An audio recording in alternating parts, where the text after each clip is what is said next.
প্রিয় দর্শক শ্রোতা মণ্ডলী, আপনি এই মুহূর্তে আমাকে যে যেখান থেকে দেখছেন এবং পরবর্তী যে যেখান থেকে দেখবেন, আপনাদের সকলকে জানাই আমি আমার প্রাণঢালা অভিনন্দন এবং শুভেচ্ছা এবং কৃতজ্ঞতা প্রকাশ করি সার্বক্ষণিক আমার সাথে থাকার জন্য এবং সহযোগিতা করার জন্য, আমার কথাগুলো বাংলাদেশের প্রত্যন্ত অঞ্চলে পৌঁছে দেওয়ার জন্য। প্লিজ লাইক এবং কমেন্টস করতে ভুলবেন না, কারণ আপনাদের একটা লাইক, একটা কমেন্টস আর 1,000 লোককে দেখতে সাহায্য করে। এবং সাবস্ক্রাইব করুন। আজকে 17ই মার্চ। আপনারা জানেন যে আজকে জাতির জনক বঙ্গবন্ধু শেখ মুজিবুর রহমানের 107তম জন্মবার্ষিকী। যেই ব্যক্তির জন্ম না হলে হয়তো আমরা এই স্বাধীন বাংলাদেশ পেতাম না, আমরা স্বাধীন ভূখণ্ড পেতাম না। সেই জাতির জনক, বাঙালি জাতির জনক বঙ্গবন্ধু শেখ মুজিবুর রহমানের জন্মবার্ষিকীতে ওনাকে শ্রদ্ধা ভরে স্মরণ করছি। 2024-এর 5ই আগস্টের পর থেকে 2025 সাল, পুরো একটা বছর আপনার কেউ বঙ্গবন্ধুর জন্মশতবার্ষিকী এভাবে পালন করতে আর দেখেননি, বা কোনো পত্রিকায় আসেনি। যারা করেছেন তারা হচ্ছে যে ফেসবুকের মাধ্যমে আমরা যারা বঙ্গবন্ধুকে ভালোবাসি, জাতির জনককে ভালোবাসি, যারা এই জাতিকে ভালোবাসি, তারাই হয়তো ফেসবুক সয়লাব করে দিয়েছে।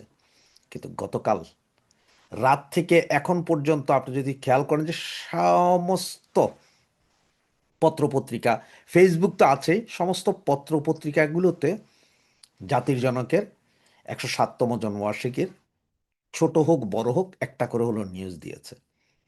এতে কি কিছু বুঝতে পারছেন আপনারা, নাকি এখনো কিছু বুঝছেন না?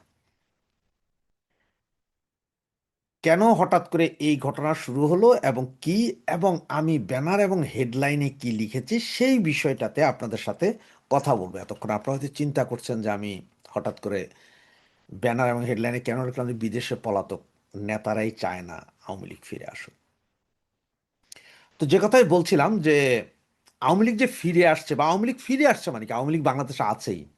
হয়তো আমাদের সামান্য কিছু নেতা, কিছু কর্মী জীবন রক্ষার্থে দেশের বাইরে পাড়ি জমিয়েছিলেন, কারণ যদি ওনারা দেশে থাকতেন ওনারা হত্যার শিকার হতেন।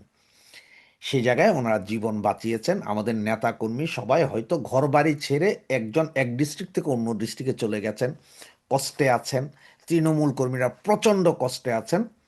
এরপর আওয়ামী লীগ আছে কিন্তু। আর সেটার প্রমাণ, আওয়ামী লীগ যে সগৌরবে ফিরে আসবে সেটার প্রমাণ কিন্তু আজকে সারাদিনের পত্রিকাগুলোতে, যেখানে গত একটা দেড়টা বছর আওয়ামী লীগের নাম নিতে কেউ সাহস করে নাই, যেখানে আওয়ামী লীগ তো দূরের কথা, বঙ্গবন্ধু, জাতীয় সঙ্গীত এগুলো নিয়ে কথা বললে মবের শিকার হতো, সে জায়গায় আজকে সমস্ত পত্রিকা, সমস্ত বলতে ম্যাক্সিমাম পত্রিকাতে, আমি যতগুলো দেখেছি 12-14টা পত্রিকা, সবগুলোতে এবং বাংলাদেশের সবচেয়ে ভালো ভালো যে পত্রিকাগুলোতে, এগুলোতে দেখলাম যে 107তম জন্মবার্ষিকীর একটা নিউজ মিনিমাম এসেছে। এটা হচ্ছে আওয়ামী লীগ যে সগৌরবে ফিরে আসছে অল্প কিছুদিনের মধ্যে, তার প্রমাণ।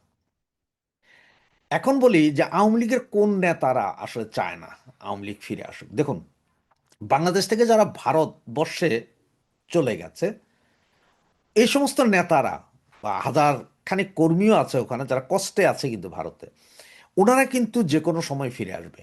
নেত্রী সাথে ফিরেই আসবে, নেত্রী আগেই ফিরে আসবে। আবার মিডিল ইস্টে কিছু নেতাকর্মী গেছে, বা বিভিন্ন মালয়েশিয়া টালয়েশিয়াতে যারা গেছে, এরা সব ফিরে আসবে। কিন্তু ফিরে আসবে না, এই মুহূর্তে ফিরে আসতে চায় না, বা ফিরতে চায় না হচ্ছে যে ইউরোপ এবং আমেরিকাতে যেসব নেতারা চলে গেছে।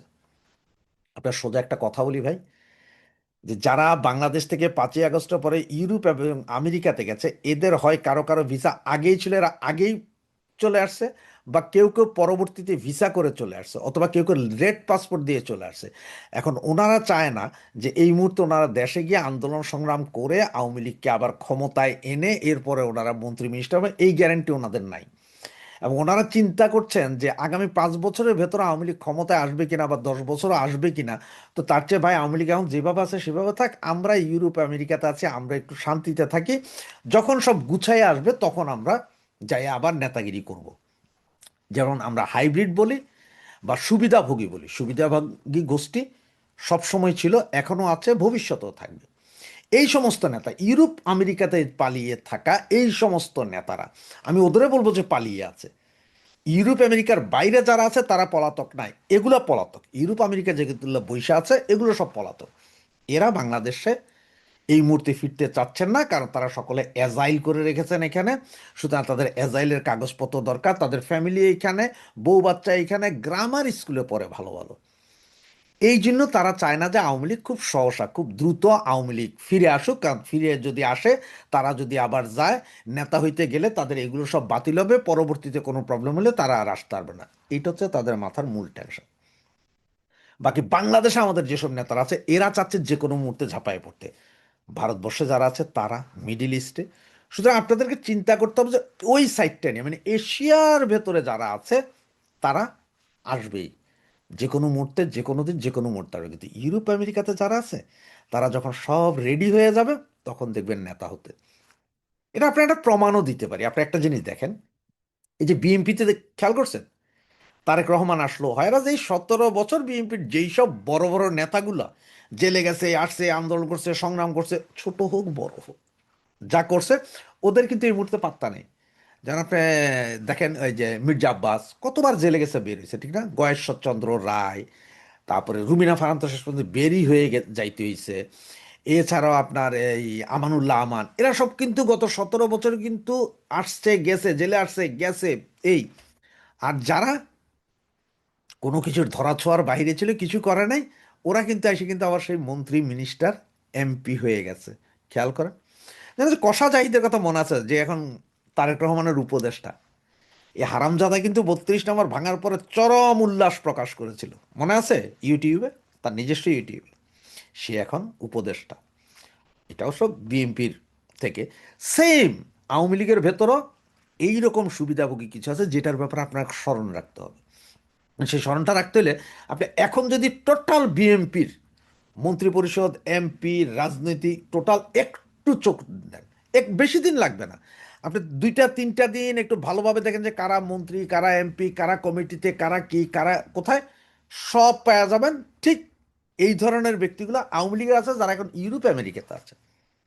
এরা যাবে যখন আপনারা ফিল্ড রেডি করে দিবেন, আপনার রক্ত ঘাম ঝরাইয়া যখন ফিল্ড রেডি করবেন তখন যাবে। এরা চাচ্ছে যে আমাদের নেত্রী যাতে এই মুহূর্তে ইন্ডিয়া থাকে, কোনো দরকার নাই বাংলাদেশে আন্দোলন ডাক দেওয়ার দরকার নাই, কারণ আন্দোলনের ডাক দিলে পোলাপাইন রাস্তাতে নামবে, তাদের নেতাগিরি তো চলে যাবে। তারা তো একজন প্রভাবশালী নেতা মন্ত্রী ছিল, তাদের তো প্রভাব চলে যাবে, কারণ তারা এই মুহূর্তে দেশে যাবে না। তাদের কথা হচ্ছে 100% সেটেলড হলে, মানে সব ঠিক, ওনাদেরকে জামাই আদরে আপনারা নিয়ে আসবেন, ওনারা ক্ষমতায় বসবে, ওনারা আবার মন্ত্রী হবেন, ওনারা আবার 2 নম্বরই করবেন। এগুলো থেকে সাবধান। আর এই ধরনের এই আমেরিকা ইউরোপের যেগুলো আছে, আমেরিকা ইউরোপ, আমি বারবার বলছি, আমেরিকা ইউরোপ অস্ট্রেলিয়া নিউজিল্যান্ডে যেগুলো আছে, এরা কেউ বাংলাদেশে এই মুহূর্তে ফেরত যাচ্ছেন না। এবং এরা চাচ্ছেন না যে নেত্রী কোনো আন্দোলনের ডাক দিক, কোনো কিছু করুক, কারণ তারা তাদের আগের কাগজপত্র ঠিক করতে চাচ্ছে। যখন তাদের সব ঠিক হবে, এর ভিতরে তৃণমূল কর্মী আপনারা লাফায় মারা যান, খান না খান, তাতে তাদের সমস্যা নেই। তারা টাকাও খরচ করবে না, কিছু না। হ্যাঁ, মাঝে মধ্যে হয়তো তারা এই 50,000, 1 লাখ টাকা দিচ্ছে কাউকে কাউকে, দিয়া বলতে যে তুমি 2টা পোস্টার লাগাই দাও, ওই 2জন লোকরে খাওয়াই দাও, 10টা পাঞ্জাবি জেলখানায় পাঠাও, আমার নামটা দিয়া, যাতে প্রচার প্রচারণায় থাকি আমি, যে আমি আছি। কিন্তু এরা কেউ চাচ্ছে না যে আওয়ামী লীগ এই মুহূর্তে কোনো আন্দোলন করুক, রাস্তায় ফিরে আসুক। সেই জন্যে আমি লিখেছি আওয়ামী লীগ ফিরুক।